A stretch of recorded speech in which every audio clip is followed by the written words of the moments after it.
हत्या खंडणीच्या प्रकरणाचं कनेक्शन असल्याचा युक्तिवाद सीआयडीच्या वकिलांनी केला।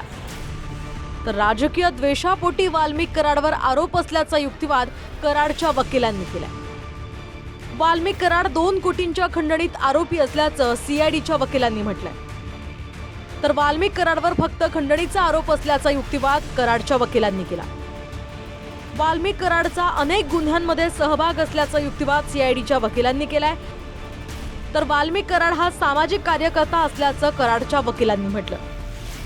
कराडकडून दहशत पसरवण्याचे प्रयत्न होत आहेत असा युक्तिवाद सीआयडीच्या वकिलांनी केलाय। तर वाल्मिक कराड हे गरीब राजकारणी असल्याचा युक्तिवाद कराडच्या वकिलांनी केलाय।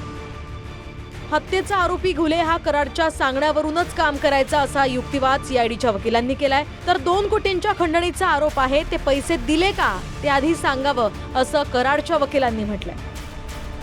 तर घुलेच्या शोधासाठी कराडची कोठडी गरजेची असल्याचा युक्तिवाद सीआयडीच्या वकिलांनी केला। त्यावर कराड सरेंडर झालेत, आता न्यायालयीन कोठडी त्यांना द्या अशी मागणी कराडच्या वकिलांनी युक्तिवादात केली आहे। तर मोबाईलमध्ये आवाज हा कराडचा आहे की नाही हे तपासणं गरजेचं असल्याचं सीआयडीच्या वकिलांनी म्हटलंय। तर यावर आवाजाचे नमुने देण्यास तयार असल्याचं यावेळी कराडच्या वकिलांनी म्हटलंय। वाल्मिक कराडला 15 दिवसांची पोलीस कोठडी द्या अशी मागणी सीआयडीच्या वकिलांनी केली आहे। तर पोलीस कोठडी नको, न्यायालयीन कोठडी द्या अशी मागणी कराडच्या वकिलांनी केली आहे।